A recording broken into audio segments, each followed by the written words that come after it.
Dear students, welcome to our YouTube channel nursing with Sadaf इकराम।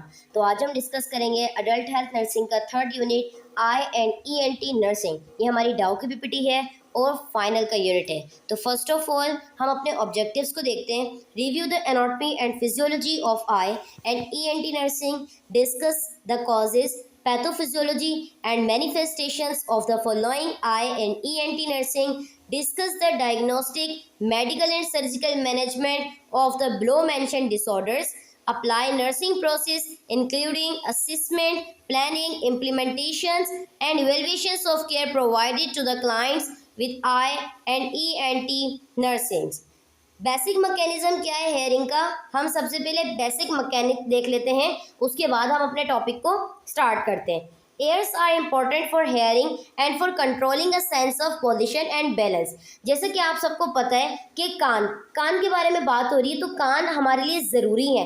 क्यों ज़रूरी है? ताकि हम सुन सकें और हमारा जो पोजीशन और बैलेंस है वो बरकरार रह सके। हम किसी की आवाज़ सुन सकते हैं, हम अपनी आवाज़ सुन सकते हैं, तो किसकी मदद से सुन सकते हैं? एयर की मदद से। ये हमारा स्पेशल सेंस ऑफ ऑर्गन है। Each year is divided into 3 sections. हमारे पास 2 कान है, दोनों कान को 3 पार्ट्स में डिवाइड किया है, जैसे कि outer ear, middle ear and inner ear. ये हमारे पास outer ear, middle ear and inner ear present है। अब आउटर एयर क्या होता है? The external part of the ear consist of the pinna and earlobe. जो इसका आउटर पार्ट होता है, जो हमें बाहर से कान की शेप नज़र आ रही होती है, उसके 2 पार्ट्स होते हैं। आउटर के भी 2 पार्ट्स होते हैं, पिना एंड एयरलोब। आउटर का फंक्शन क्या होता है? साउंड्स को कलेक्ट करना, जिसको हम अकॉस्टिक एनर्जी भी कहते हैं, and funnel it to the eardrum, और उसको एयर ड्रम यानी कि साउंड को कलेक्ट करके आगे पहुंचाना टेम्पेनिक मेम्ब्रेन के थ्रू। एक मेम्ब्रेन होती है, जब हम किसी की आवाज़ सुनते हैं तो पूरा मैकेनिज्म कैसे होता है कि पहले हमें आवाज़ आती है तो हमारा जो एक्सटर्नल एयर है वो साउंड को कलेक्ट करता है, फिर मिडिल एयर में एक टेम्पेनिक मेम्ब्रेन होती है, वो वाइब्रेट होती है, फिर मिडिल एयर के अंदर एक फ्लूइड प्रेजेंट होता है, वाइब्रेशन के बाद हमें आवाज़ सुनाई देती है। ये हमारे पास फिजियोलॉजिकल फंक्शन होता है सुनने का। ये आउटर एयर के, ठीक है, ये इसका एक्सटर्नल पार्ट आ गया, ये एयर लोब वाला पार्ट होता है और इसको हम पिना कहते हैं। साउंड कलेक्ट होता है, डायरेक्टली साउंड वेव करता हुआ middle part of the air में आता है, फिर यहाँ पर एक टेम्पेनिक मेम्ब्रेन जो प्रेजेंट होती है वो वाइब्रेट करती है। मिडिल एयर क्या है? Middle air is an air filled space that contains 3 tiny bones known as ossicles which transmit sound।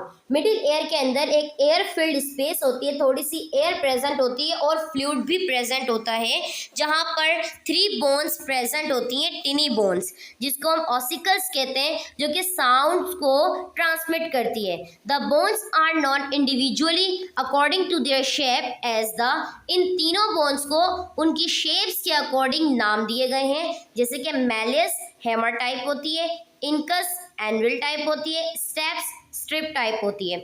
और जो स्टेप्स बोन है ये आपकी smallest and the shortest bone of your body, clear. और जो लॉन्गेस्ट होती है वो आपकी फिमोरल होती है। ये malleus, incus and stapes. Eustachian tube. अब स्टिशियन ट्यूब क्या होता है? The Eustachian tube is a narrow tube that connect the middle ear to the back of the nose and throat. स्टिशियन ट्यूब एक नैरो ट्यूब होती है जो कि आपके मिडिल एयर को नोज और थ्रोट के बैक साइड से कवर अप करती है, इसको कनेक्ट करती है। मतलब कि आपकी नोज का बैक साइड, आपकी थ्रोट का बैक साइड स्टिशियन ट्यूब के साथ कनेक्ट होता है। क्यों? ड्यूरिंग swallowing, जब हम सोलो आउट करते हैं, Eustachian tube opens up into the ear, into the middle air so that the air pressure on either side of the tympanic membrane is the same।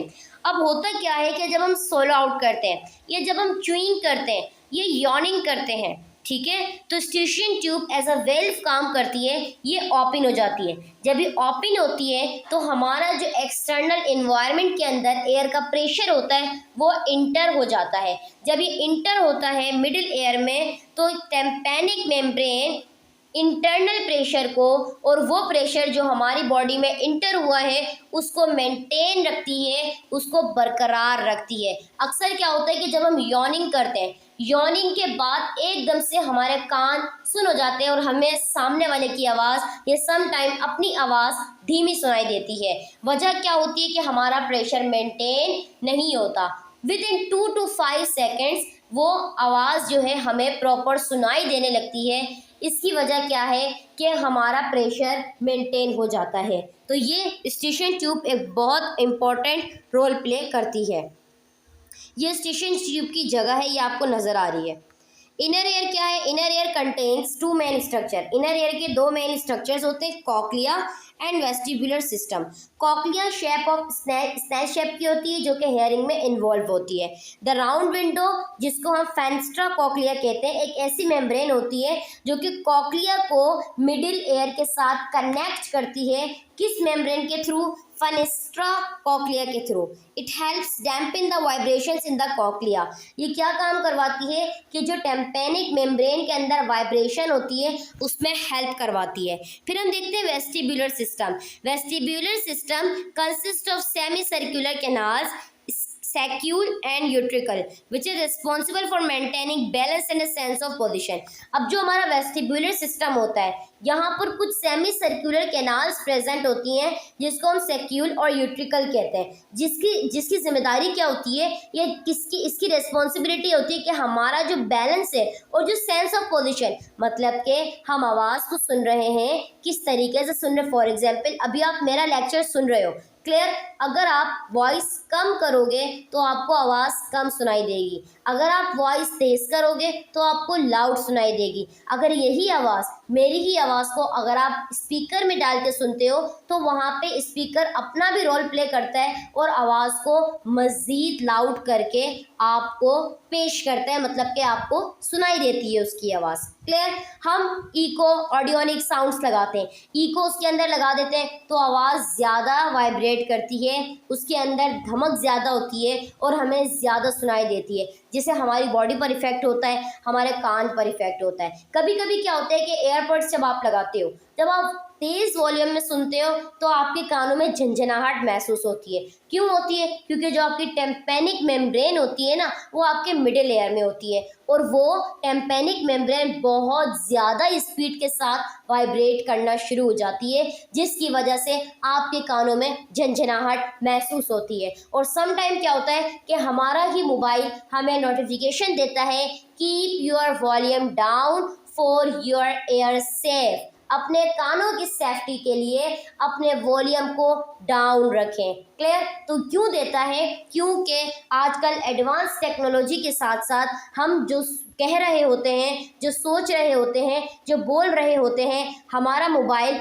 या हमारी electronic चीज़ें उसी चीज़ों को फॉलो अप करते हुए हमारे सामने लेकर आती हैं। चाहे आप कोई भी सोशल मीडिया प्लेटफॉर्म इस्तेमाल करें, चाहे आप इंस्टाग्राम, टिकटॉक, फेसबुक कुछ भी XYZ यूज़ करते हैं, तो आप जो सोचते हैं, जो सुनते हैं, जो पढ़ते हैं, वही चीज़ें आपके सामने आनी शुरू हो जाती हैं, क्योंकि आपकी एडवांस टेक्नोलॉजी इस हद तक पहुंच चुकी है कि आपका मोबाइल आपके ब्रेन के साथ कनेक्ट हो चुका है। तो इसमें balance and sense of position इस तरीके से बरकरार रहती है कि सेंस ऑफ पोजीशन आपके लाउडनेस, आपकी स्लोनेस, आपकी वॉइस का रिदम कितना है कि मैं बोल रही हूँ, आप सुन रहे हैं, आप स्टॉप करोगे वॉइस नहीं आएगी। आप मेरा लेक्चर ले रहे हो, साथ आपको ट्रैफिक की आवाज़ आ रही है, ठीक है, साथ आपको एयरप्लेन की आवाज़ आ रही है, साथ आपको इन्वायरमेंट में किसी चीज़ की आवाज़ आ रही है, साथ आपको घर से भी किसी चीज़ की आवाज़ आ रही है, तो क्या आपका फोकस लेक्चर पे होगा? नहीं होगा। तो आपका जो बैलेंस है वो बरकरार नहीं रहता। जब हम पढ़ते हैं या जब हम कोई भी काम करते हैं तो उसके लिए हमारा फोकस होना लाजमी है। फोकस इसीलिए कहा जाता है ताकि आपका बैलेंस और सेंस ऑफ पोजीशन आपकी बिल्कुल फोकस और चौकस होकर आपके काम पर रहे। नेक्स्ट है हमारे पास transmission of sound through the ear. अब एयर के जरिए साउंड की ट्रांसमिशन कैसे होती है? Sound wave enter the outer ear. सबसे पहले साउंड वेव आउटर एयर में इंटर होती है, then goes through the auditory canal, फिर वो ऑडिटरी कैनाल यानी कि मिडिल एयर में जाती है, where it cause vibration in the eardrum. Eardrum में टेम्पेनिक मेम्ब्रेन होती है जहां पर वाइब्रेशन होती है। द वाइब्रेशन में 3 bones in the middle air move. Vibration की वजह से मिडिल एयर में मौजूद तीनों बोन्स, जिसको हमने देखा कौन कौन सी, मैलस, इनकस, स्टेपिस, इनकी मूवमेंट होती है आपके कानों में। जब ज़्यादा आप लाउड वॉइस सुनेंगे, झंझनाहट होगी, तो आपकी बोन्स की मूवमेंट ज़्यादा होती है। The movement causes vibration. इस मूवमेंट की वजह से वाइब्रेशन होती है that move through the fluid of the cochlea. और फिर यहाँ पर प्रेजेंट फ्लूइड जो होता है कॉक्लिया का, वो मूव करता है which is located in the inner air, और कॉक्लिया आपके इनर एयर की तरफ प्रेजेंट होती है। Physiology of hearing and balance. The cochlea in the shape of a snail which is involved in hearing. Cochlea जो कि स्नेल शेप की bone होती है, हेयरिंग में इन्वॉल्व होती है। Vestibular system semi circular canals पर मुश्तमिल होता है, सेक्युलर एंड यूट्रिकल, जिसका काम होता है कि आपके बैलेंस और सेंस ऑफ पोजीशन को मेंटेन रखे। क्लियर? उसके बाद अब हम देखेंगे ear disorder. Ear disorder basically बहुत सारे होते हैं। कौन कौन से होते हैं? Diagnostic test for the ear. अगर कोई भी डिसऑर्डर हो जाता है तो हम उसको डायग्नोस किस तरह करेंगे? First of all tomography. Tomography assist the mastoid, middle ear and inner air structure. Tomography एक ऐसा टेस्ट होता है जिसमें हम मेस्टॉइड मसल्स जो कि आपके एयर के साइड पर होते हैं, लेटरल साइड पे, मिडिल एयर और इनर एयर के स्ट्रक्चर को असिस्ट करते हैं कि यहाँ पर क्या प्रॉब्लम है। मल्टीपल रेडियोग्राफ्स होते हैं of the head are obtained, जैसे कि हम हेड टेस्ट करवाते हैं, ठीक है, तो उसमें भी हमें एयर का पता चलता है। टोमोग्राफी स्पेशली हेल्पफुल करता है कि हम अकॉस्टिक ट्यूमर्स को डायग्नोस कर सकें। वो एनर्जी जिससे आपको साउंड मिल रहा है, आउटर एयर से आपको साउंड वेव जा रही है, वहाँ कोई ट्यूमर, कोई प्रॉब्लम, कोई डिसऑर्डर, इन्फ्लेमेशन, इन्फेक्शन, ट्रामा कुछ भी हो तो आपको पता चल सके। फिर हम करवाते हैं ऑडियोमेट्री। ऑडियोमेट्री क्या मेजर करता है कि हेयरिंग इक्विटी कितनी है, किस हद तक आप सुन सकते हैं। कुछ लोगों को दूर से आवाज़ लगाओ तो उनको आवाज़ चली जाती है। कुछ लोग अगर आपके साथ बैठे होते हैं, आप उनसे बात करो, आवाज़ करो, तो उनसे धीमी आवाज़ में भी उनको सुनाई नहीं देता। उनका हेयरिंग पावर, हेयरिंग एक्विटी उनकी बहुत ज़्यादा डाउन होती है। या कुछ ऐसे पेशेंट या हमारे घर में ग्रैंड पेरेंट्स जो होते हैं वो इस किस्म के इंस्ट्रूमेंट का इस्तेमाल करते हैं जिससे उनको प्रॉपरली सुनाई दे। जैसे कि जिसकी नज़र कम हो जाती है तो ग्लासेस का यूज़ किया जाता है ताकि उसको प्रॉपरली नज़र आ सके। तो इसी तरीके से एक इंस्ट्रूमेंट आता है जो कि एयर में लगाया जाता है, एयरपोर्ट्स की तरह होता है, और उससे उसको प्रॉपरली सुनाई देता है। Audiometry uses 2 type. ऑडियोमेट्री 2 किस्म के होते हैं। इस पे हम प्योर टोन ऑडियोमेट्री देखते हैं और स्पीच ऑडियोमेट्री देखते हैं। मतलब कि पेशेंट कितना बोल सकता है, पेशेंट की वॉइस कितनी है, क्या वो ज़्यादा ज़ोर से बोल सकता है, क्या वो आराम से बोल रहा है, सही है। पहले तो हम ये देखते हैं जिसको हम स्पीच ऑडियोमेट्री कहते हैं। फिर हम देखते हैं प्योर टोन ऑडियोमेट्री कि किस हद तक वॉइस वो सुन सकता है। क्या उसको अगर हम धीमे से आवाज़ लगाएं तो क्या वो आपकी आवाज़ को सुन सकता है, क्या आपकी आवाज़ को वो चीखने चिल्लाने से सुनेगा, तो ये हमें हेल्प आउट करता है। कंडक्टिव हेयरिंग लॉस का मतलब क्या होता है? occurs when sound waves are blocked into the inner air fibers because of the external और middle air disorder।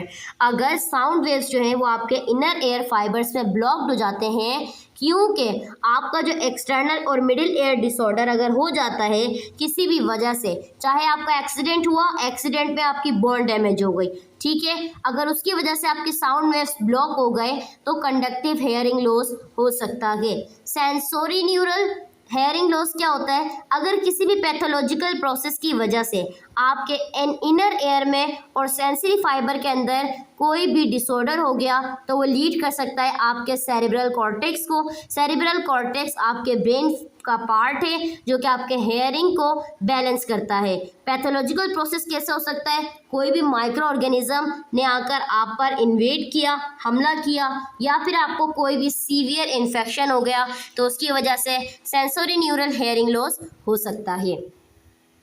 External otitis.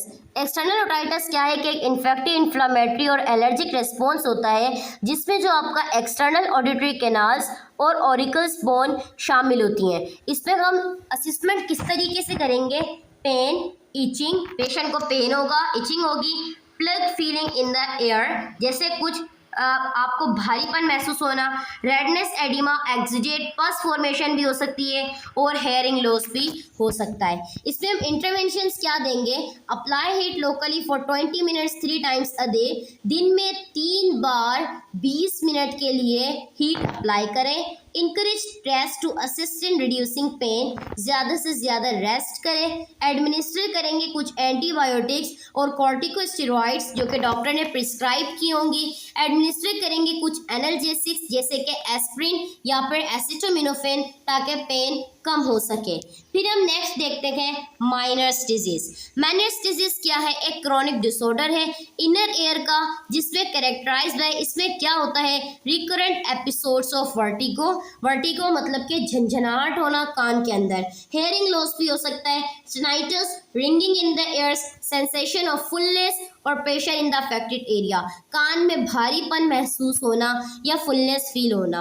अब इसके साइन एंड सिम्टम में सबसे पहले वर्टिगो आ जाता है। Sudden and severe episodes of spinning sensation often accompanied by nausea and vomiting. Vertigo में क्या होता है? अचानक से और बहुत शदीद किस्म की स्पाइनिंग सेंसेशन होती है, झंझनाहट होती है और सम टाइम इसमें नोजिया, वॉमिटिंग भी होता है।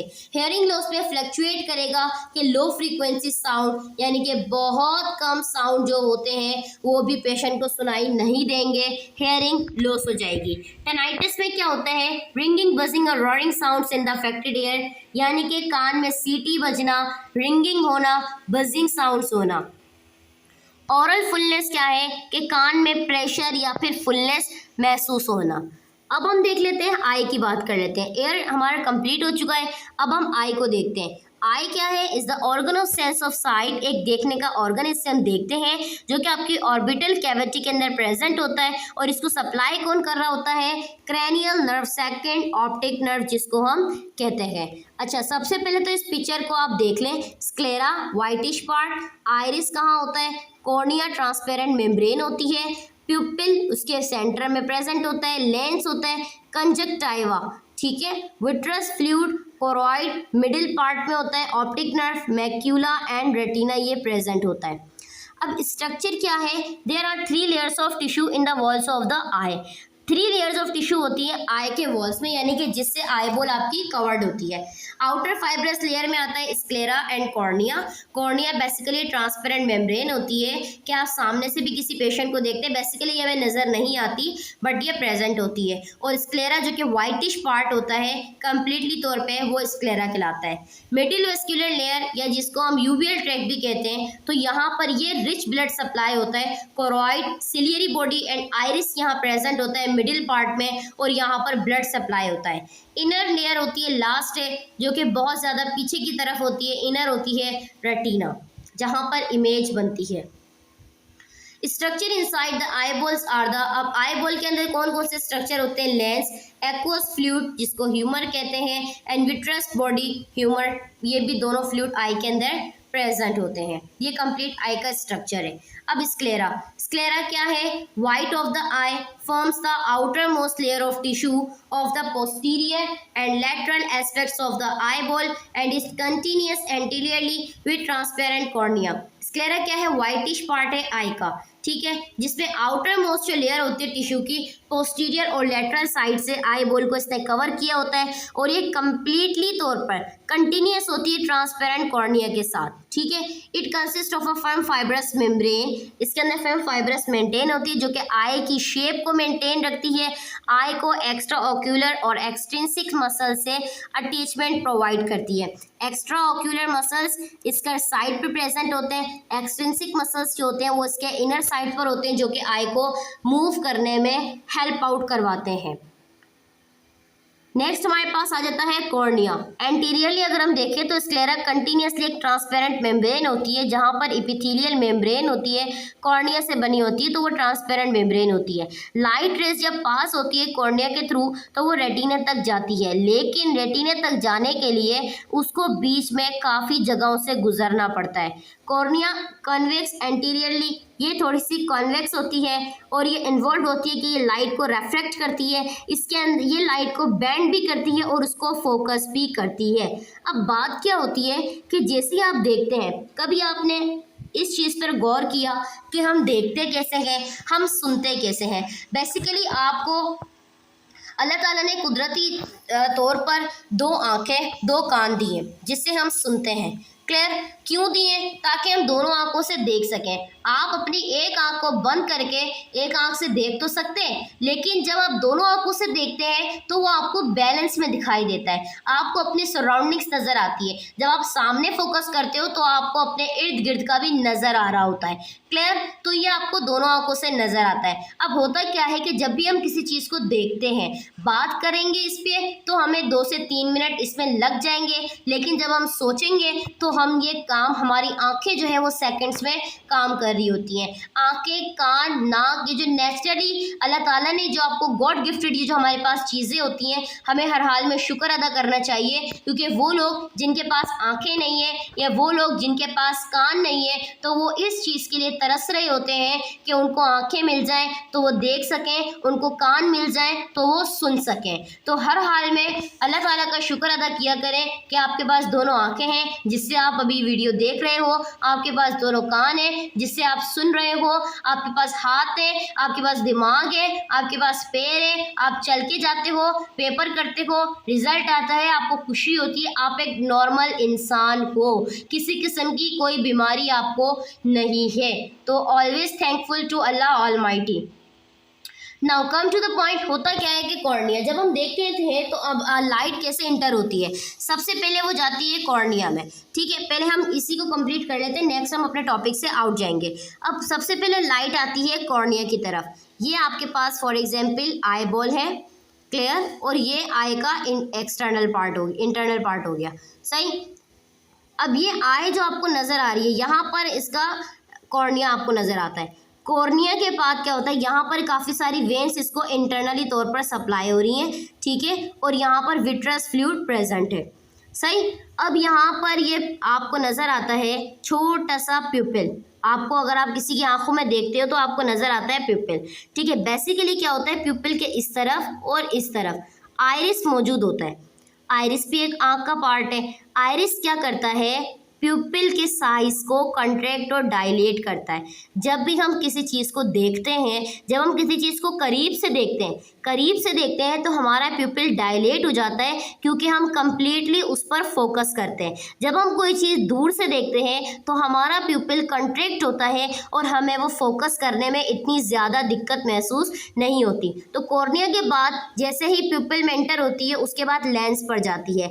लेंस पर जाने के बाद लेंस के अंदर एक बेंडिंग पावर होती है। ये लेंस के अंदर इंटर होने के बाद लाइट इस तरह से मूव करती है। इस तरह मूव करने का मकसद है कि वो विट्रस फ्लूइड जो यहाँ प्रेजेंट है, विट्रस फ्लूइड से मूव होती हुई रेटिना में जाती है। रेटिना जो कि इसका पोस्टीरियर पे एक इनर लेयर मौजूद होती है, जहाँ पर एक इमेज बनती है। जब रेटिना में एक इमेज बन जाती है तो वो इमेज को हम कहते हैं विजुअल इमेज, और वो विजुअल इमेज इलेक्ट्रिकल सिग्नल्स में कन्वर्ट होती है। जब वो विजुअल इमेज इलेक्ट्रिकल सिग्नल्स के अंदर कन्वर्ट हो जाती है तो कन्वर्ट होने के बाद वो इलेक्ट्रिकल सिग्नल्स आपके ब्रेन में जाते हैं। ब्रेन स्टेम में एक विजुअल पार्ट प्रेजेंट होता है, ठीक है। जब वो वहाँ तक जाते हैं तो किसकी मदद से जाते हैं, ऑप्टिक नर्व के थ्रू जाते हैं, और ऑप्टिक नर्व के थ्रू जब जाते हैं तो हमें पता चलता है कि ये चीज़ क्या है, हमें पहचानने में आसानी होती है। फॉर एग्जाम्पल अगर अब मैं बात करूं, अगर आप किसी ऐसी चीज़ को देखते हो जिसके बारे में आपको नहीं पता कि ये क्या चीज़ है, क्लियर? आपको नहीं पता तो आप उस चीज़ के बारे में सोचते हो, आपका ब्रेन भी सोचता है।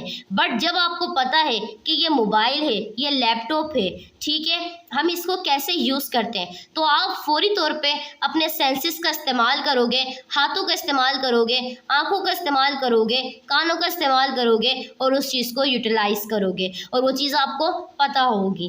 क्लियर? तो ये सारी कहानी होती है कि हम देखते हैं किस तरीके से। अब इन तमाम की तमाम चीज़ों में जो हमने प्रोसेस मैंने आपको बताया, तो इसके अंदर टाइम लगता है, लेकिन नेचुरली बात है कि इसके अंदर टाइम क्यों नहीं लगता, क्योंकि ये हमारी आंखें जो होती हैं, ये नेचुरली तौर पे इनके अंदर ऐसी पावर होती है कि ये इस काम को सेकंड्स के अंदर, माइनर से माइनर सेकंड्स के अंदर करती हैं और हम किसी भी चीज़ को फौरी तौर पे देख लेते हैं। अभी आप लेक्चर देख रहे हो और आपका फोकस जो है अदर चीज़ों पर है, तो आपका फोकस यहाँ वहाँ है और आप सुन भी रहे हो क्योंकि आपको लेक्चर जो चल रहा है उसकी आवाज़ आपके कानों में आ रही है। लेकिन अगर आप फोकस से इसको देखोगे तो ये लेक्चर आप 1 से 2 बार लेने के बाद आप इसके नोट्स खुद बना सकते हो, आप इसके एमसीक्यूज बना सकते हो। क्यों? क्योंकि आपने फोकस से उस चीज़ को देखा है, आपने फोकस से उस चीज़ को लिखा है, आपने फोकस से उस चीज़ को पढ़ा है, तो आप अपने सेंसेस का इस्तेमाल करते हुए इस चीज़ को यूटिलाइज कर सकते हो।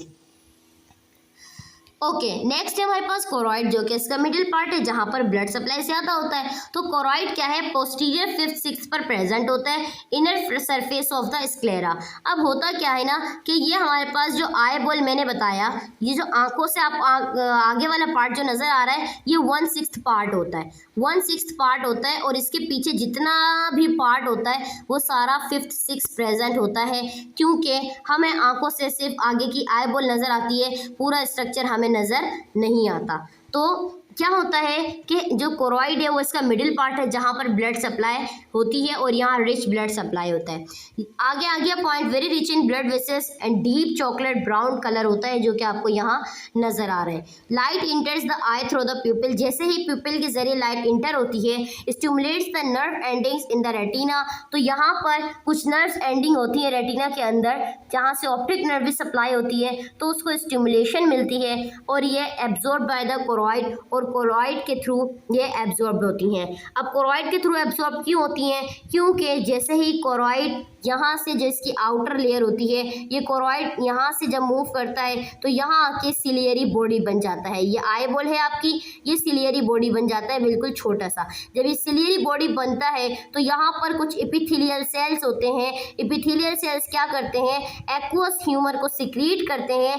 एक्वस ह्यूमर एक ऐसा फ्लूइड होता है, एक्वाफिना पानी की बोतल आती है, नेस्ले वाटर, क्लियर? नेस्ले अलग है, एक्वाफिना अलग है और बहुत सारे ब्रांडेड आते हैं। अब एक्वाफिना क्या है? बिल्कुल पानी टाइप का एक वाटर होता है, फ्लूइड होता है, जो कि आपके कॉर्निया और आइरिस को नरिशमेंट प्रोवाइड करता है, तो वो यहाँ से सिक्रीट होता है। एक और हमारे पास प्रेजेंट होता है जिसको हम कहते हैं विट्रस, जो कि रेटिना और लेंस के दरमियान होता है। कोई भी लाइट अगर जाती है तो विजुअल इमेज बनने से पहले उसको विट्रस फ्लूइड से गुजरना होता है और विट्रस फ्लूइड में थोड़ा जेल टाइप स्ट्रक्चर और थोड़ी सी थिकनेस प्रेजेंट होती है। तो विट्रस जो है वो आपके इंटरनल के अंदर प्रेजेंट होता है, जबकि एक्वस ह्यूमर आपके एक्सटर्नल पर प्रेजेंट होता है। फिर हम बात करते हैं सिलियरी बॉडी। सिलियरी बॉडी एक एंटीरियर कंटिन्यूएशन होती है कोरॉइड की। जैसे मैंने बताया कि ये कोरॉइड अगर यहाँ से जाता है तो यहाँ आके सिलियरी बॉडी वो बन जाता है। यहाँ पर कुछ सिलियरी मसल्स होते हैं जिसमें स्मूथ मसल्स फाइबर्स और सिक्रेटरी एपिथेलियल सेल्स होते हैं, जो कि आगे जाके जब अटैच होते हैं सस्पेंसरी लिगामेंट से, तो यहाँ पर क्या होता है कि वो एपिथेलियल सेल्स क्या रिलीज करते हैं? एक्वस ह्यूमर को रिलीज करते हैं। Is attach to the capsule enclosing the lens, और ये बिल्कुल इनक्लोजिंग द लेंस पर होते हैं सिलियरी बॉडी के। यहाँ से पूरी आउटर कवरिंग आती है सिलियरी बॉडी की, यहाँ से पूरी कवरिंग आती है यहाँ पर कोरॉइड की, और सिलियरी बॉडी आके इसको कैप्सुलेटेड कर देते हैं, इनक्लोज कर देते हैं लेंस को। आइरिस, आइरिस क्या है? एक विजिबल कलर्ड पार्ट होता है जो आपको नजर आता है। Extend anteriorly from the ciliary body lying behind the cornea in front of the lens. कभी कभी ऐसा होता है कि हम किसी की आंखें देखते हैं, ठीक है, तो किसी की आंखें ब्लू होती हैं, किसी की ब्राउन होती हैं, किसी की ग्रीन होती हैं। इसका क्या है? इसकी वजह यह है कि जो आइरिस होता है वो आपकी आइज़ को कलर प्रोवाइड करता है। कैसे करता है? अब ये जेनेटिकल भी होती हैं, जैसे कि ज़्यादातर जो पठान होते हैं उनकी आइज़ ब्राउन होती है। क्यों? क्योंकि वो जेनेटिकल है, ठीक है। जो उनके ग्रैंड पेरेंट्स, फिर ब्रदर, सिस्टर, एल्डर, यंगर, इस तरीके से चलती आती हैं, तो ये जेनेटिकल होती है। तो कलर कौन प्रोवाइड करता है? आइरिस प्रोवाइड करता है। विजिबल कलर्ड पार्ट होता है आपकी आई का, जो आपको नज़र आता है, ठीक है। और हम सामने से देख के हमें पता चल जाता है कि इसकी आइज़ ब्राउन है या फिर ब्लैक है। ये कोई नॉर्मल है, वैसे कोई डिसऑर्डर वगैरह नहीं होता। कॉर्निया के बिहाइंड साइड पर होता है और लेंस के फ्रंट साइड पे होता है। ये डिवाइड होता है anterior segment of the I into anterior and posterior chamber which contain aqueous fluid secreted by the ciliary body. वही बात आ गई कि इसके अंदर सेगमेंट्स होते हैं, एंटीरियर एंड पोस्टीरियर पे ये सप्लाई होता है, जहाँ पर एक्वस फ्लूइड जो सिलियरी बॉडी के एपिथेलियल सेल से सिक्रेट होता है, तो वो आइरिस और कॉर्निया को नरिशमेंट प्रोवाइड करता है। लेंस क्या है? Lens is a highly elastic circular biconvex body होती है, lying immediately behind the pupil. Behind the pupil lens present होता है, जिसके अंदर इलास्टिसिटी होती है। इलास्टिसिटी क्यों होती है? क्योंकि वो लाइट जैसे इंटर होती है तो उसको वो बेंड करता है। लेंस बेंड करता है, रिफ्लेक्ट करता है लाइट रेस को। किसी भी ऑब्जेक्ट की अगर लाइट आपकी आंखों पे पड़ती है तो वो लेंस से बेंड होकर रेटिना तक जाती है। नियरेस्ट अगर ऑब्जेक्ट होगा, अगर आप उसको देखोगे तो वो आपको थिकर नजर आएगा, लेंस आपका थिक हो जाएगा, बिकम्स अलाउ फोकस, ताकि उसको आप फोकस कर सकें। मतलब कि अगर किसी भी चीज को अगर आप करीब से देखोगे तो आपका लेंस क्या होगा? फोकस करने के लिए उसका साइज थिक हो जाएगा और प्यूपिल भी डायलेट हो जाएगा। रेटिना क्या है? रेटिना इनर मोस्ट लेयर है आई वॉल की, क्लियर एक्सट्रीमली डेलिकेट स्ट्रक्चर है। यहाँ पर स्पेशली अडेप्टेड स्टिमुलेशंस होती हैं लाइट रेस की। ये कंपोज होती है, यहाँ पर सेवरल लेयर्स होती हैं नर्व सेल्स बॉडीज़ की, और कुछ एक्सोन्स होते हैं, क्योंकि नर्व सप्लाई, ऑप्टिक नर्व और भी मुख्तलिफ किस्म की नर्व जो उसको सप्लाई होती हैं आई को, वो तमाम की तमाम रेटिना में प्रेजेंट होती हैं। पिगमेंटेड लेयर भी होती है एपिथेलियल सेल्स की, जो कि कोरॉइड के साथ अटैच होती है। टुवर्ड्स द इंटीरियर पार्ट अगर देखें रेटिना के, तो यहाँ पर कुछ कोन सेल्स प्रेजेंट होते हैं, कुछ रोड सेल्स प्रेजेंट होते हैं। तो रोड्स एंड कोन्स में क्या होता है? फोटो सेंसिटिविटी पिगमेंट्स होती है, जो कि लाइट रेस को नर्व इम्पल्सिस में कन्वर्ट करती है। अब होता क्या है कि हमारे रेटिना के अंदर दो किस्म के सेल मौजूद होते हैं, rod cells and cone cells. Rod cells और कॉन सेल्स क्या होते हैं? कभी कभी क्या होता है कि जब लाइट चली जाती है, लाइट जाने के बाद या डार्क रूम में ऐसा होता है कि हमें कुछ भी एकदम से लाइट जाते ही नज़र नहीं आता, क्लियर। और कुछ सेकंड्स के बाद, ठीक है, 5 से 6 सेकंड के बाद क्या होता है कि हमें थोड़ी थोड़ी चीज़ें नज़र आना शुरू होती हैं। तो बेसिकली होता क्या है कि जो हमारे रॉड सेल्स होते हैं, रॉड से आप याद रखें ROD, rod sales, R for रात, R फॉर रोड सेल्स। रात में रोड सेल्स एक्टिव हो जाते हैं, तो जब अंधेरा होता है, रोड सेल्स जब एक्टिव होते हैं तो उनके अंदर एक सेंसरी पिगमेंटेशन होती है। सेंसरी पिगमेंटेशन को हम रोडोप्सिन्स कहते हैं। रोडोप्सिन्स क्या होता है? वो एक्टिव हो जाते हैं और हमारे प्यूपिल को फोकस करते हैं, डायलेट करवाते हैं, ताकि हम चीज़ों को देख सकें। उसी अंधेरे में हमें थोड़ी थोड़ी चीज़ें नज़र आना शुरू हो जाती हैं, तो हमारे जो रोड सेल्स हैं वो एक्टिव हो जाते हैं। फिर क्या होता है कि जब हम किसी चीज़ को रोशनी में देखते हैं, जैसे कि अगर हम सूरज की बात करें या दिन में जब हम चीज़ों को देखते हैं, तो हमारे रोड सेल्स जो है वो एक्टिव नहीं होते, बल्कि हमारे कौन सेल्स एक्टिव हो जाते हैं। C for cone cells, C for चमकदार या ब्राइटनेस से आप इसको याद कर सकते हो। तो कौन सेल्स हमारे जब एक्टिव हो जाते हैं, तो कौन सेल्स हमारे जो मॉर्निंग में हम कोई भी चीज़ें देखते हैं, चाहे हम दूर से देखें करीब से देखें, तो कौन सेल्स हमें हेल्प आउट करते हैं कि हमारे पिupil के साइज कॉन्ट्रैक्ट है, डायलेट है, हम किस चीज़ को कितनी फोकस से देख रहे हैं। अब होता क्या है, दिन में अगर सूरज को आप देखो, 2 से 3 मिनट आप जब सूरज को देखते हो, उसके बाद आप ज़मीन पे देखोगे तो आपको चारों तरफ अंधेरा नज़र आएगा। क्यों? क्योंकि सूरज की जो रेसेस होती हैं वो आपकी आंखों पर इस कदर पड़ती हैं कि आपके जो रोड सेल्स होते हैं उनको एक्टिव करवा देती हैं, अंधेरा आ जाता है। और 2 से 3 मिनट के बाद जब आप नज़रें अपनी हटाते हो, तो रोड सेल्स को कौन सेल्स के अंदर चेंज होने में, कन्वर्ट होने में 2 to 3 सेकेंड्स लगते हैं, और उसके बाद आपको सब कुछ नज़र आना शुरू हो जाता है। Small area of retina where the optic nerve leaves the eye is the optic disc और ब्लाइंड स्पॉट। वो एरिया रेटिना का जहाँ पर ऑप्टिक नर्व जो है लीव्स कर देती हैं आई को, या उसको हम ब्लाइंड स्पॉट भी कहते हैं और ऑप्टिक डिस्क भी कहते हैं। It has no light sensitive cells, और इसके पास कोई सेंसिटिव सेल्स नहीं होते, लाइट सेंसिटिव सेल्स नहीं होते। बेसिकली जो रोड सेल्स होते हैं, कौन सेल्स होते हैं, वही प्रेजेंट होते हैं। ब्लड सप्लाई, ब्लड सप्लाई क्या है? The eye supplied with arterial blood by the ciliary arteries and the central retinal artery. Eye को ब्लड सप्लाई कैसे होता है? आर्टियल ब्लड सप्लाई होता है सिलियरी आर्टरी से, और सेंट्रल रेटिनल आर्टरी से ब्लड सप्लाई होता है। वीनस ड्रेनेज, एक नंबर ऑफ वेन, यानी कि वीनस ड्रेनेज कैसे होता है? जैसे कि इंफीरियर वेना केवा से हमारा वेन से ब्लड डीऑक्सीजनेटेड ब्लड होता है, इसी तरीके से इसमें वीनस ड्रेन होता है वेन्स के थ्रू, जिसके अंदर सेंट्रल रेटिनल वेन होती है, जो कि आमतौर पर एम्प्टी कर देती है डीप वीनस साइनसिस को, यानी यहाँ पर भी ऑक्सीजनेटेड ब्लड सप्लाई ही होता है। सेंट्रल रेटिनल आर्टरी और वेन जो है encased in the optic nerve से साथ ही सप्लाई करती हैं entering the eye at the optic disc, और वो पॉइंट, जैसे कि ये पॉइंट यहीं से सारी नर्व आर्टरीज आई को मिलती हैं, तो इस पॉइंट को हम ऑप्टिक डिस्क भी कहते हैं या फिर ब्लाइंड स्पॉट भी कहा जाता है। फिजियोलॉजी ऑफ साइट क्या है? Light wave travel at a speed of 1,86,000 miles. Light कितनी स्पीड में ट्रेवल करती है? 1,86,000 माइल्स, और अगर किलोमीटर्स की बात करें तो 300,000 किलोमीटर में ये क्या करती है? ट्रेवल करती है पर सेकेंड। लाइट जब रिफ्लेक्टेड होती है आइज में किसी भी ऑब्जेक्ट से with in the field of vision के हम उसको देखते हैं, चाहे वो किसी भी ऑब्जेक्ट की कोई भी लाइट होती है। जैसे कि वाइट लाइट की बात करें तो इसके अंदर कॉम्बिनेशन होता है तमाम कलर्स का, जिसको हम विजुअल स्पेक्ट्रम कहते हैं। अब यहाँ पर एग्जाम्पल है rainbow, red orange yellow green blue indigo and violet colours. जब रेम्बो, अक्सर क्या होता है बारिश के बाद जब हम रेम्बो देखते हैं तो आसमान पे जब हमें रेम्बो नज़र आता है तो उसके अंदर ये 7 कलर होते हैं, red orange yellow green blue indigo and violet, और ये हमें नज़र आ रहे होते हैं। लेकिन हमें वाइट लाइट नज़र नहीं आती क्योंकि यहाँ पर कॉम्बिनेशन हो जाता है। वो वाइट लाइट जो है विजुअल स्पेक्ट्रम के अंदर कन्वर्ट हो जाती है, कॉम्बिनेशन बन के जब हमारे सामने आती है तो वो हमें 7 कलर नज़र आते हैं, जिसको हम रेम्बो का नाम देते हैं। तो इससे ये साबित होता है कि range of colour spectrum of visible light, कि जब लाइट कन्वर्ट होती है तो हमें चेंज होती हुई नज़र आती है।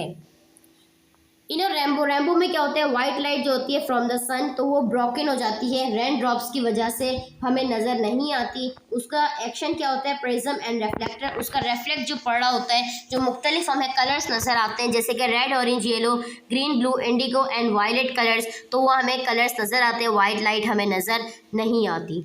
Extra ocular muscles of the eye कौन कौन से हैं?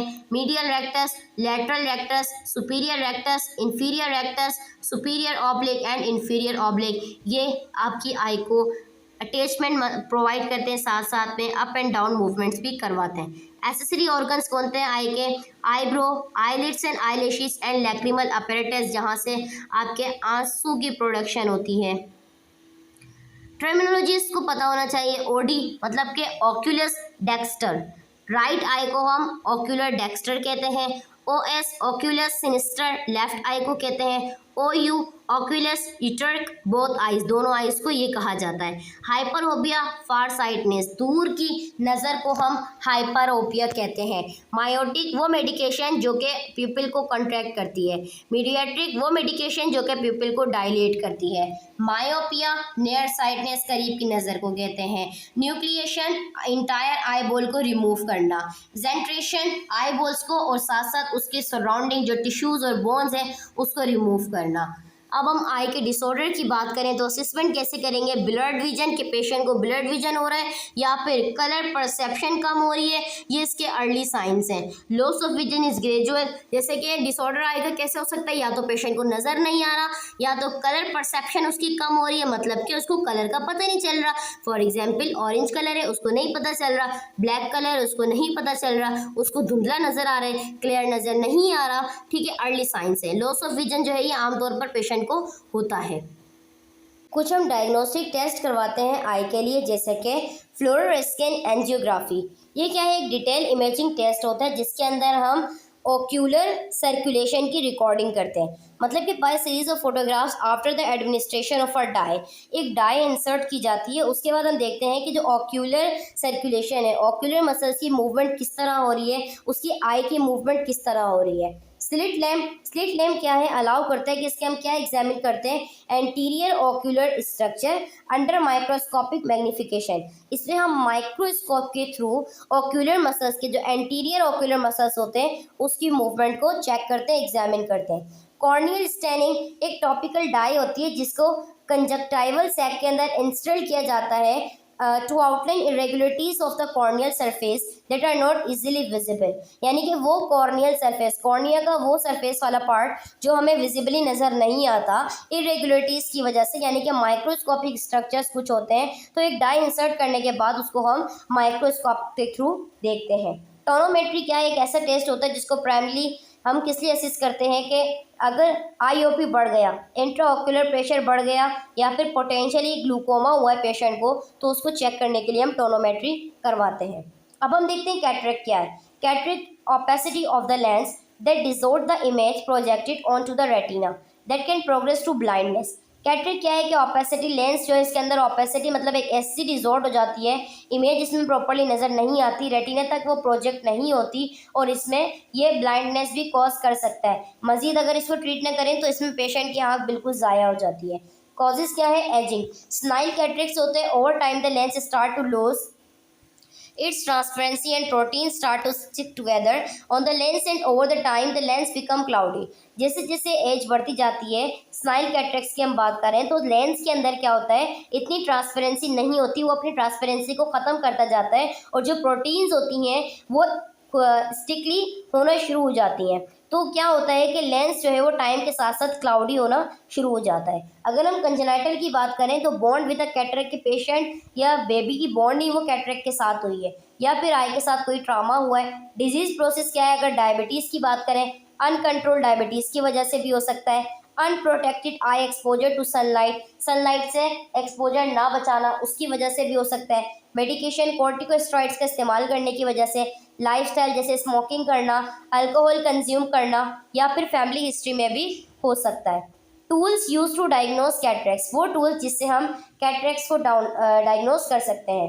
Visual acuity test with Snellen chart. Visual acuity test क्या होता है, ये उनको पता होगा कि जिनको ग्लासेस लगे हुए हैं, कि जब भी आप ग्लासेस बनवाने जाते हो क्लियर या अपनी आई टेस्ट करवाते हो तो आपको स्नेलन चार्ट पर टेस्ट देना पड़ता है। मतलब कि एक ऐसी चार्ट होती है जहाँ पर कुछ अल्फ़ाबेट्स लिखे होते हैं और वो अल्फ़ाबेट्स आपको पढ़ के बताने होते हैं, जिससे हमें ये पता चलता है कि हमारी आंखें कितनी वीक है। ये जो हमें चश्मा बना कर दे रहे होते हैं या जो शॉप वाले होते हैं वो भी अपने पास आजकल ये चार्ट कर इस्तेमाल करने लगे हैं। पहले इनके एक सेंटर होते थे जहाँ आई टेस्ट अलग होती थी, ग्लासेस दूसरी शॉप पे बनते थे। अब जिस शॉप पे आप ग्लासेस बनवाने जाते हो वहीं पर ये चार्ट लगी होती है, वो आपको वो थोड़ी दूर बिठाते हैं और वहाँ से आपको वो चार्ट जो है वो देखनी होती है कि कौन कौन से कितने कितने बोल्ड स्ट्रक्चर्स लिखे हुए आपको नज़र आ रहे हैं और कितने नज़र नहीं आ रहे। उससे वो फिर अंदाज़ा लगाते हैं कि आपकी नज़र कितनी वीक है।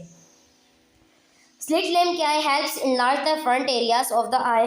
ये क्या करता है, जो आपकी आंखों का फ्रंट एरिया है उसको इनलार्ज करने में मदद करता है। To allow the doctor to see the structure of the eye for evaluation like the cornea, lens and iris. मतलब कि स्लिट लैम्प एक ऐसा प्रोसीजर होता है जिसमें डॉक्टर क्या करता है कि प्रॉपर्ली आपकी आंखों का वो पार्ट जैसे कि कॉर्निया, लेंस, आइरिस बहुत ज़्यादा माइक्रोस्कोपिक पार्ट होते हैं, तो इसको इस आई को क्या करता है कि वो इनलार्ज कर देता है। जैसे ये लार्ज होता है तो डॉक्टर जो है प्रॉपर्ली तौर पे आपके आई स्ट्रक्चर को इवेलुएट कर सकता है। Dilation of the pupils to assist the optic nerve with an ophthalmoscope. Pupil की डायलेशन हो जाती है तो उसमें हम क्या करते हैं, ऑप्टिक नर्व को ऑप्थेल्मोस्कोप के थ्रू देखते हैं। ऑप्थेल्मोस्कोप एक ऐसी इंस्ट्रूमेंट होती है जिससे आई को चेक किया जाता है। कैटरेक्ट्स का ट्रीटमेंट क्या होता है, monitoring the cataract until it progresses to a point where the patient can not perform normal activities, first option. इसका ट्रीटमेंट क्या है कि मॉनिटर हम करते हैं कि कैटरेक्ट जैसे जैसे प्रोग्रेस करता जाता है अपने पॉइंट के साथ साथ तो पेशेंट जो है वो अपनी नॉर्मल एक्टिविटीज़ को परफॉर्म नहीं कर पाता। ये इसका फर्स्ट ऑप्शन है जो हमें साइन मिलता है। रेगुलर आई चेकअप्स होना चाहिए और आई ग्लासेस प्रिस्क्रिप्शंस को चेंज करना चाहिए। एंटी ग्लेयर ग्लासेस होने चाहिए। पेशेंट को हम साथ एजुकेट क्या करेंगे कि वो अपनी आइज़ को प्रोटेक्ट करे सनरेज से। Magnifying items for better views and adding more light. मतलब कि मैग्नीफाइंग आइटम्स का मतलब ये होता है कि किसी भी चीज़ को अंधेरे में ना देखे, ज़्यादा फोकस ना करें, उसको एडिंग मोर लाइट में जाके उसको देख सकता है।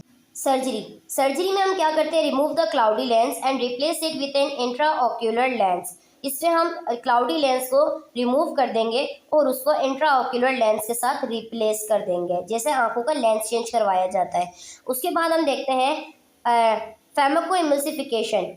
फेको इमल्सिफिकेशन क्या है, एक ऐसी टाइप है एक्स्ट्रा कैप्सुलर एक्सट्रैक्शन की जिसको परफॉर्म किया जाता है कि जो क्लाउडी लेंस है उसको रिमूव किया जाता है by breaking it up with sound waves. यानी कि अगर वो रिमूव हो जाती है या उनको ब्रेक कर दिया जाता है तो फिर यहाँ पर लेंस को चेंज कर दिया जाता है।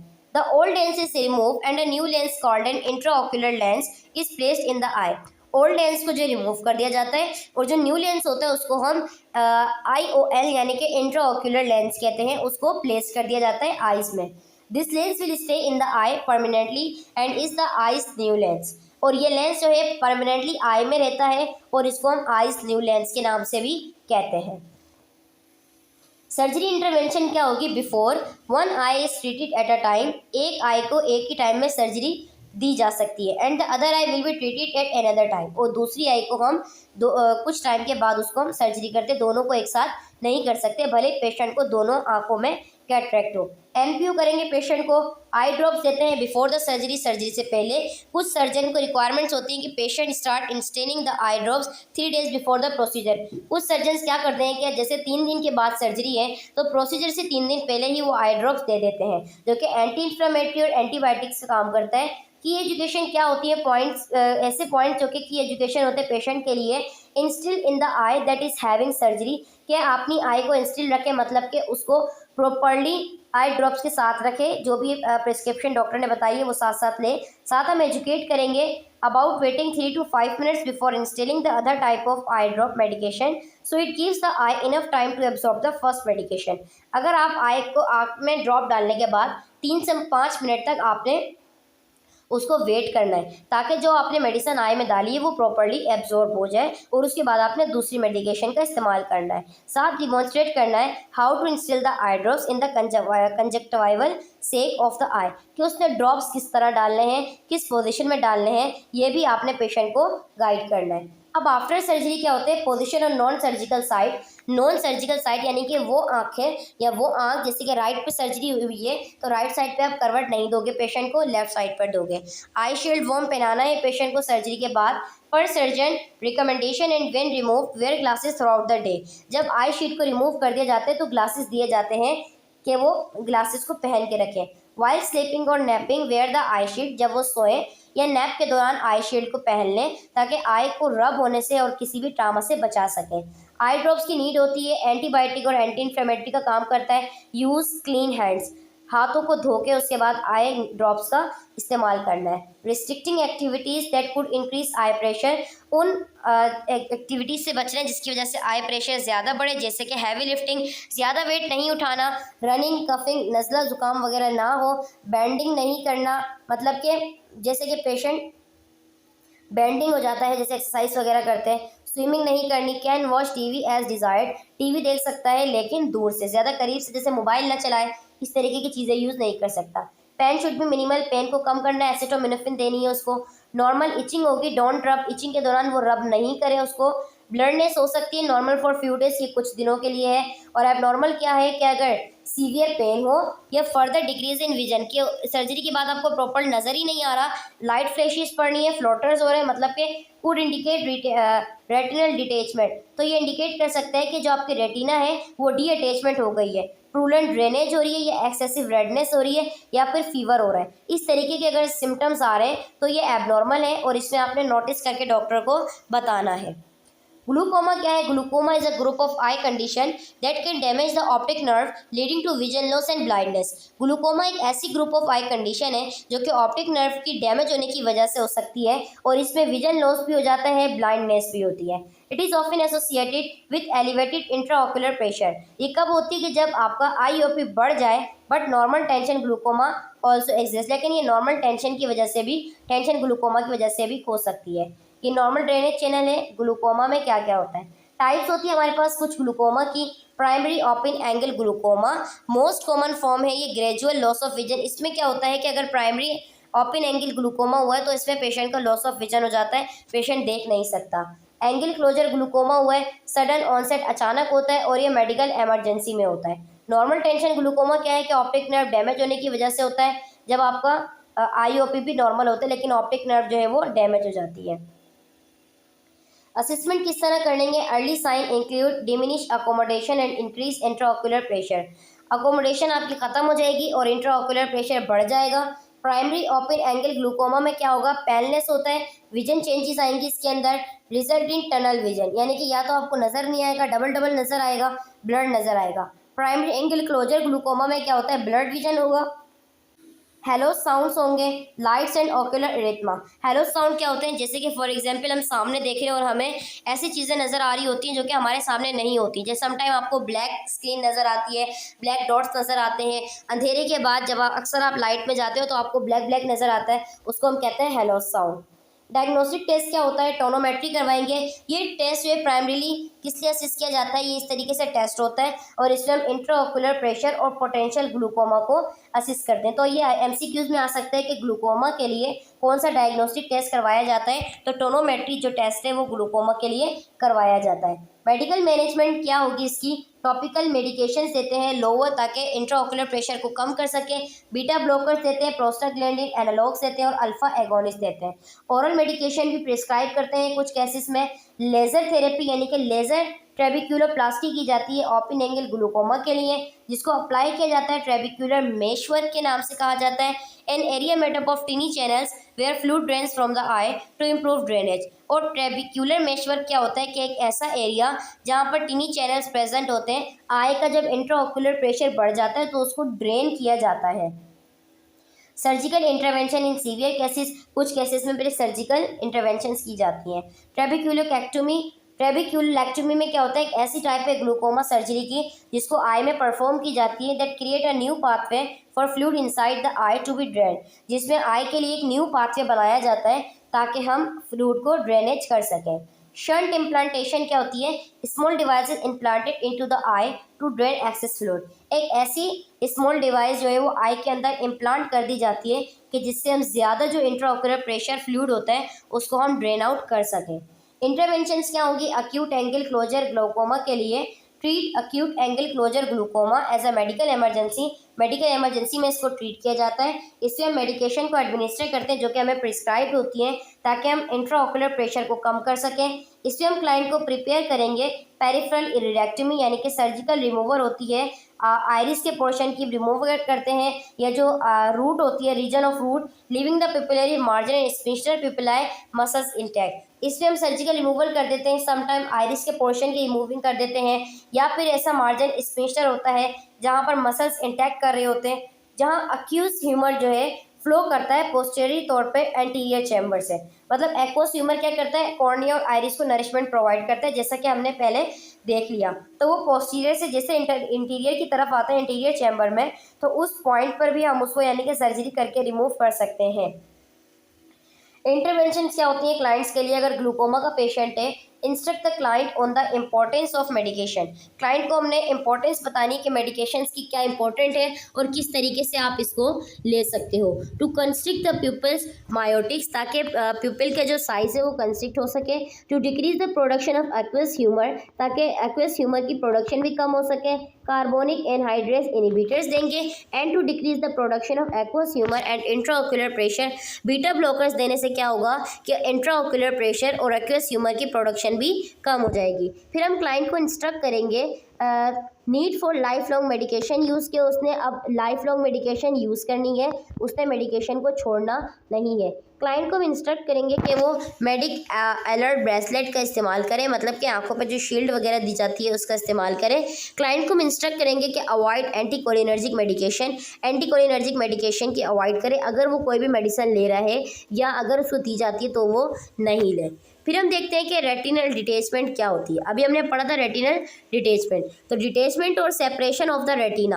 रेटिना जो है वो डिटेचमेंट हो जाती है, उसकी सेपरेशन हो जाती है एपिथेलियम सेल से, उसको हम कहते हैं retinal detachment. Retinal detachment basically होती कब है कि जब रेटिना की जो लेयर्स होती हैं वो सेपरेट हो जाती हैं, क्योंकि वहाँ पर जो फ्लूइड होता है उसके दरमियान, जैसे विट्रस फ्लूइड हो गया या एक्वस ह्यूमर फ्लूइड हो गया, उसकी एक्यूमुलेशन बहुत ज़्यादा हो जाती है। और जब ये रेटिनल लेयर्स जो है एलिवेट हो जाती है choroid as a result of tumour, या तो यहाँ पर कोई ट्यूमर बन जाता है जिसकी वजह से फ्लूइड बहुत ज़्यादा होता है, तो रेटिना की जो लेयर्स होती हैं वो सेपरेट हो जाती हैं। इसमें हम असेसमेंट किस तरह करेंगे, फ्लैशेस और लाइट के थ्रू, फ्लोटर्स और black spot, science of bleeding भी हो सकती है, increase in blood vision, sense of a certain being drawn over the I, loss of portion of the visual field, painless, loss of central peripheral vision, यानी कि patient को जो है वो विजुअल फील्ड में प्रॉब्लम भी हो सकती है, और ये पेनलेस, लॉस ऑफ सेंट्रल, यानी कि इसमें पेनलेस होगा, पेन इसमें पेशेंट को नहीं होता, सेंट्रल लॉस भी हो सकता है, पेरिफेरल विजन लॉस भी हो सकता है।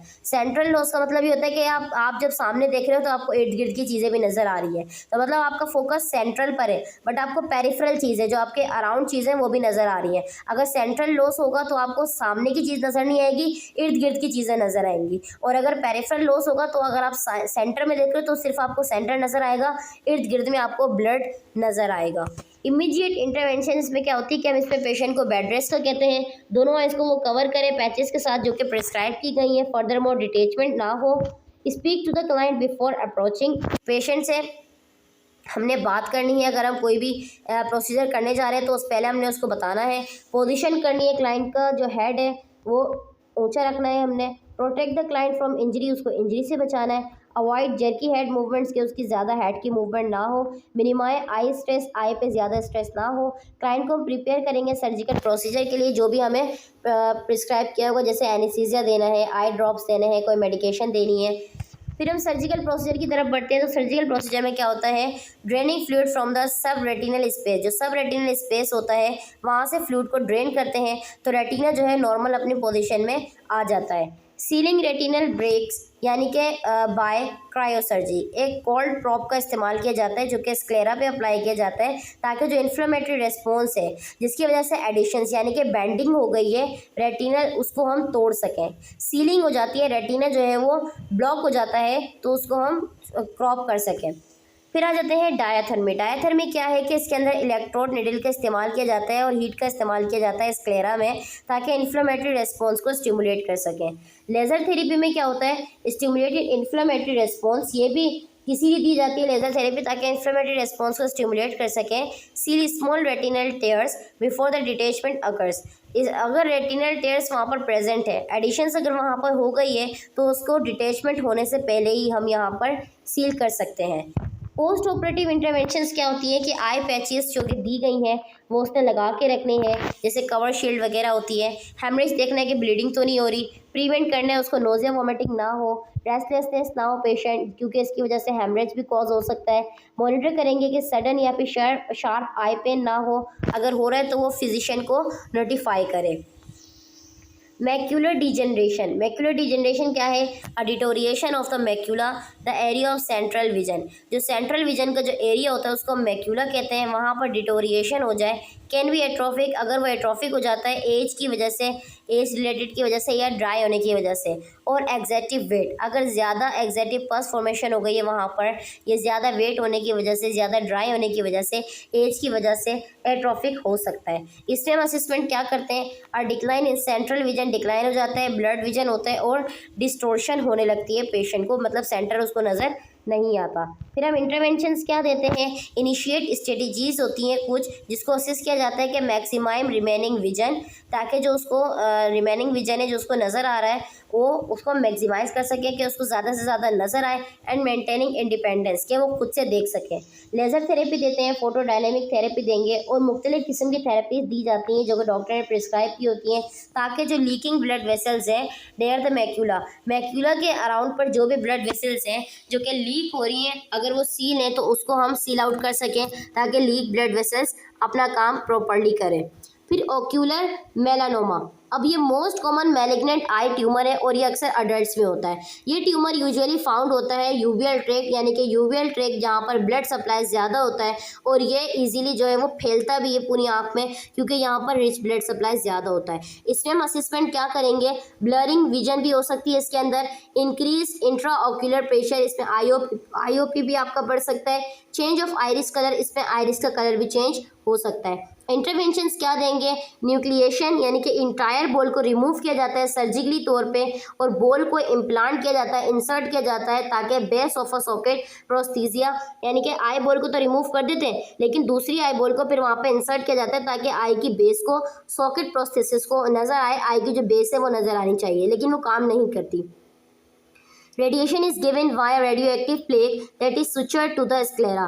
रेडिएशन दी जाती है, रेडियोएक्टिव प्लेक लगाई जाती है जो कि सुचर्स कर दी जाती है स्क्लेरा जो आपका वाइटिश पार्ट है उसके साथ। फिर हम देखते हैं कि आई कंट्यूजन। आई कंट्यूजन क्या है, bleeding into the soft tissue as a result of an injury.